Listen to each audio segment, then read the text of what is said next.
14 अगस्त का दिन था और शाम के करीब 4:30 बज रहे होंगे।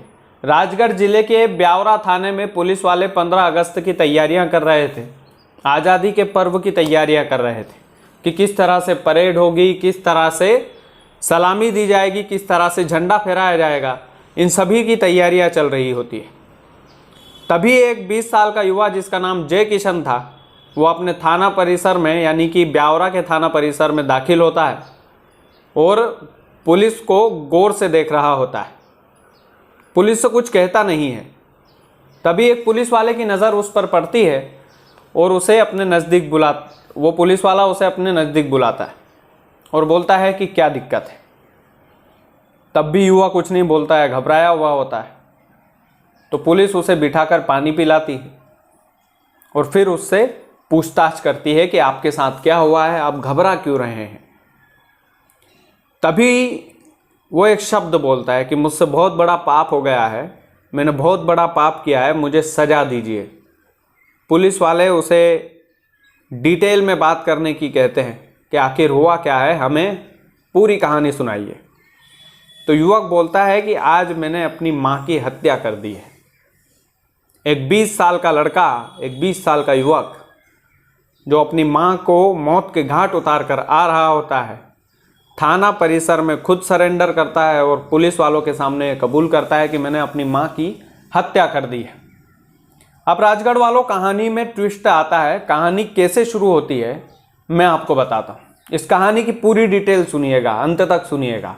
नमस्कार स्वीकार कीजिएगा, मेरा नाम कृष्णपाल राठौर है और आप म्हारो राजगढ़ का यूट्यूब चैनल देख रहे हैं। दरअसल जय किशन नाम का जो कि एक युवक है जिसने अपनी माँ की हत्या की है, ब्यावरा थाने का रहने वाला है। होता ऐसा है कि जय किशन का एक भाई था जो कुछ दिनों पहले फांसी के फंदे पर झूलकर अपने आप को, मौत को उसने गले लगा लिया था। जय किशन और उसकी माँ इस बात से डिस्टर्ब रहती थी कि अब जो मेन कमाने धमाने वाला है वो तो चला गया है, और उसकी माँ काफ़ी ज़्यादा मेंटली डिस्टर्ब रहती थी कि भैया मेरे बड़े बेटे को जो है तुम लोगों ने मारा है।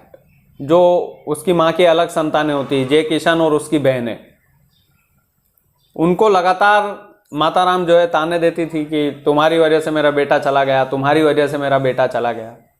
जय किशन के मन में बात घूमती रहती थी कि यार माँ हमें ही क्यों डांटती है, हमें ही क्यों हमेशा सुनाती है।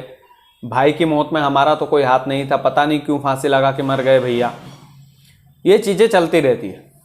उसकी बहन और जय किशन को लगातार ताने सुनने को मिलते थे, तो उसकी बहन जो है अपनी बड़ी बहन के पास रहने चली जाती है कि माँ से परेशान हो गई, मैं तो अब इस घर में रहना ही नहीं। तो वो घर छोड़कर 1.5 साल पहले ही चली जाती है। अब 13 अगस्त की बात है जब जय किशन और उसकी माँ का झगड़ा होता है। वही ताने में वही बार बार चीज़ें कि मेरा जो बेटा गया है वो तुम्हारी वजह से गया है, मेरे बेटे को तुमने मारा है। तो ये लगातार झगड़ा माँ बेटों के बीच में चलता रहता है। जय किशन लड़ाई झगड़े के बीच में घर छोड़कर बाजार में टहलने चले जाता है। रात को 12 बजे तक आता है ये सोचकर कि माँ सो गई होगी तो अब आराम से जाके सो जाऊंगा, लेकिन अम्मा जी जो है सोई नहीं थी, वो अपने बेटे का इंतज़ार कर रही थी। और जैसे ही बेटा फिर रात को 12 बजे आता है, फिर से अम्मा जी जो है झगड़ने लग जाती है। झगड़ा सुबह 6 बजे तक चलता है और 6 बजे के बाद जय किशन जो है खुद को वायर से फांसी लगाने की कोशिश करता है। जिसने अपनी माँ की हत्या की वो लड़का पहले खुद मरने की कोशिश करता है कि अब तो ताने सुन सुनकर मैं परेशान हो गया हूँ, अब तो मैं भी मौत के घाट उतर जाता हूँ, मैं भी मौत को गले लगा लेता हूँ। तो फांसी का फंदा तैयार करता है और लटकने की कोशिश करता है, लेकिन वो वायर जो है टूट जाता है। फिर माँ के आंखों के सामने ऐसा हो रहा होता है, माँ उसे ना बचाने की कोशिश करती है ना ही, लेकिन लगातार उस समय भी वो ताना सुना रही थी जब उसका बेटा जो है फांसी पर झूल रहा था, फांसी पर लटक रहा था। उसे बचाने की कोशिश नहीं करती है। लेकिन जब वायर टूटता है, वो बेटा नीचे गिरता है, तब माँ बोलती है कि तू इतनी आसानी से थोड़ी मरेगा, तूने तो मेरे बेटे की जान ली। वही चीज़ें जो है रिपीट बार बार माताराम कर रही थी। और किचन में उसकी अम्मा थी। बेटे को गुस्सा आता है, बेटा किचन में दाखिल होता है, चाकू निकालता है और अपनी माँ को चाकू से वार कर करके मौत के घाट उतार देता है। बेटे का नाम जय किशन था, मात्र 20 साल का। ब्यावरा थाने की ये घटना है। तो आप सोचिए कि एक वहम की स्थिति में एक 20 साल के लड़के को अपनी माँ को हैंडल करना नहीं आया। क्या होता है ना कि जब किसी भी माँ का बेटा जाता है तो निश्चित तौर पर दुख तो उस माँ को होगा, और जिस पर डाउट होगा, जिस पर उसकी नज़र होगी, क्योंकि माँ बेहतर तरीके से जानती है, उसी को सुनाएगी। तो हो सकता है कि जय किशन की इसमें गलती हो, पूर्व में हो सकता है कि कुछ गृह कलेश के चलते ये चीज़ें रही हो और उसकी वजह जिसने अपनी माँ की हत्या की है वो 20 साल का जय किशन, उसका भी कसूर हो। कई सारे पहलू इस कहानी में जुड़कर आते हैं। उसके बाद जय किशन थाने में पहुंचता है, खुद सरेंडर कर देता है कि मैंने अपनी माँ की हत्या की है। पुलिस डॉग स्क्वाड की टीम को लेकर के जय किशन के घर में पहुंचती है।